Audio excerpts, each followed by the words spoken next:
Hi, my name is Lourdes Ramirez Wright, and I am the face behind the page of Fitness for CPTSD. I began this page in the year 2023 in an attempt to reach more of you out there who find yourselves feeling isolated or maybe even confused over your trauma. The trauma that you're experiencing could come from a relationship, such as a spousal relationship. It could come from your childhood. It could come from your having served in the military. Whatever caused your trauma is now representing itself through manifestations that are undesirable because you feel low energy, you feel like you're watching a movie, and you might be getting migraines, flashbacks, you might be having a lot of problems. And it is not fair for you to suffer in silence, thinking that there's anything at all wrong with you, or that you are the only person feeling that way. Sometimes you are too close to the problem to look at it in an objective way. Just as a painting, sometimes you have to create distance between the painting and yourself in order for you to truly appreciate the content, the shapes, the colors. If you get way too close to the painting, you're not really going to see it for what it is. You need to have some distance from it, right? The same thing happens for relationships. Sometimes we are too close to the problem to look at it objectively. And even if others notice, you still defend it, because most of the time, these people you have known all your life, or you have been married to that person. Bad things happen to good people every single day. Why? I don't know. And I don't think that anybody has that answer. We vet people to start work, right? So when you go looking for a job, you sit in that interview room and you're asked 20 questions, right? Even sometimes it seems a little invasive, but if you want that job, you have to answer them, right? You might even carry your own set of notes to ask the potential employer something.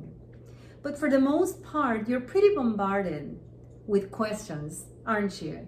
Sometimes you might be given a test right there, right? To see how fast you type, or how good you are with numbers, or how well you can paint, right? Whatever job you are applying for, you will be put through the test.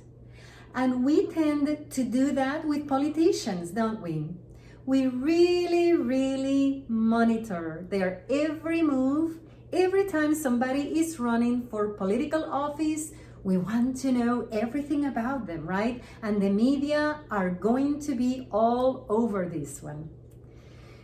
Yet, for the most important job on earth, the most meaningful and the most excruciatingly important task, which is to be a parent. Who's monitoring these people? Nobody is. Anybody wants to get pregnant? Anybody gets pregnant. Anybody wants to start a family? Anybody can start a family, right? Yet there are millions of children being born in families where procreation is the thing to do. And often, once these children come to life, the parents can be neglectful, even abusive. Just as bad, sometimes they fail to protect. These are all very, very damaging to that human being, because these consequences that we call traumatic manifestations can really slow down the progress of somebody who could have done great things.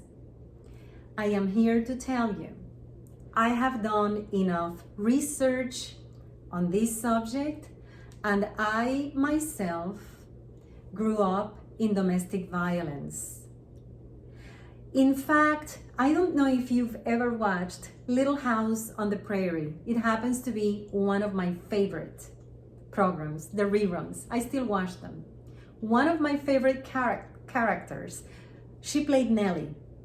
In real life, she was the victim of abuse as a child.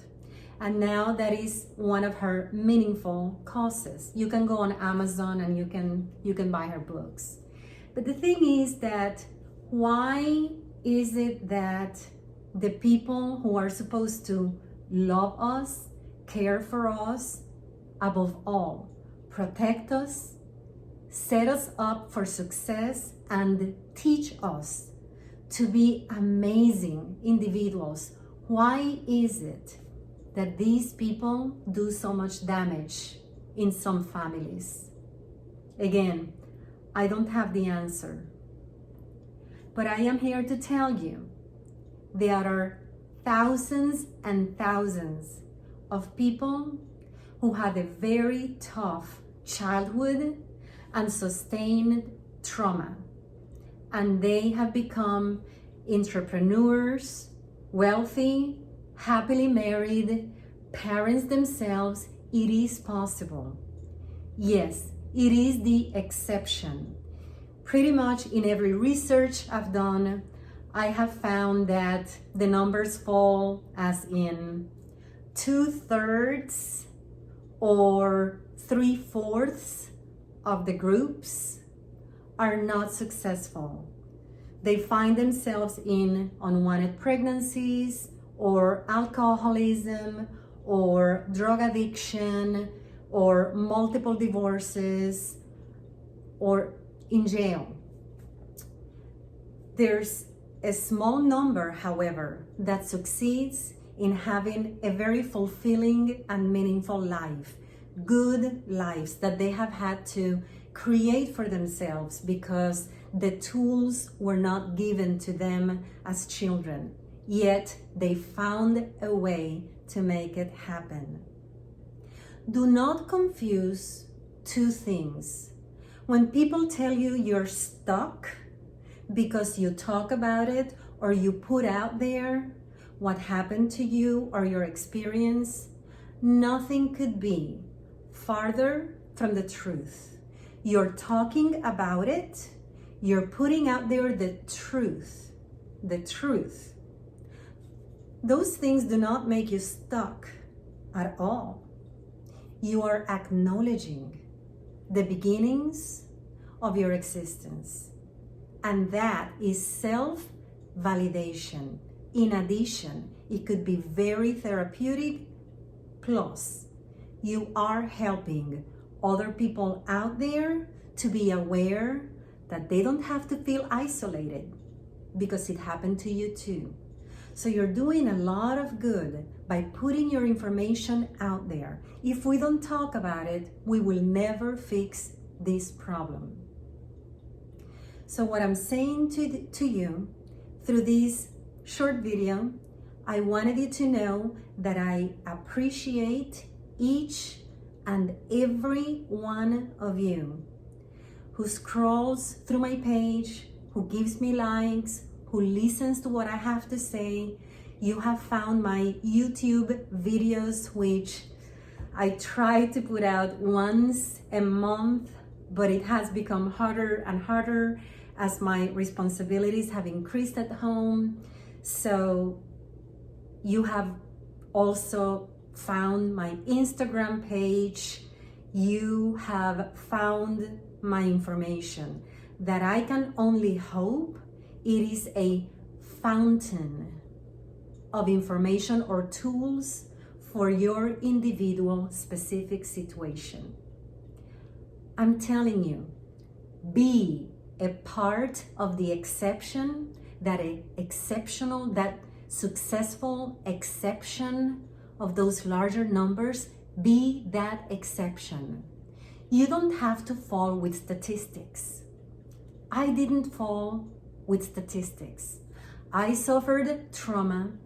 I never, ever used illegal drugs, medications. I was only on medications for 7 months, 6 months, and I ditched them.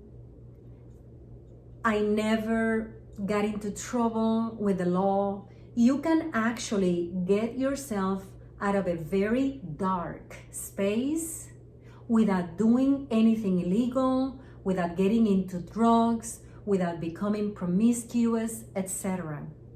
You have to help your own situation because nobody is going to do it for you. You are being validated. I am validating your experience because I myself went through it. So I know what you're going through. You're not isolated. It happens actually more often than you think. I promise you. I have done the research and I have met people who have been in those situations. But there's a stigma, a certain shame attached to it, which for some strange and weird reason, the victim feels she or he has to carry. And this is another fallacy. Nothing could be farther from the truth. Shame on those who took advantage of you. Not shame on you for having allowed that to happen. What were you supposed to do, right? You were a child. Even as adults, there might be a moral pull by the abusers. Remember, part of your being quiet and maintaining that silence regarding the family dynamics or the family abuse that took place, part of that is keeping you quiet. So you learned well, possibly. And maybe after so many decades, you notice that those abusers around you have not changed, but for some reason, you're still surrounding yourself with such damaging and selfish personalities. Only you know why you're hanging around them. Only you know why. And only you know why you have not done what many other people have done. But you will know when it's time to say no more. No more moral pull. This time, I'm going to put myself first. Only you know that. You don't have to work on anybody's time. You're not working on anybody's time frame except for your own. Everything else other than you needs to take back seat. You need to take care of your own health. You know why you are still hanging around a very sick atmosphere, and you know when it's the right time for you to quit doing just that. Bless you. Know that I am reaching out to you the only way I know how. And remember, just like this painting, sometimes you need to create a little distance to really appreciate the entire picture.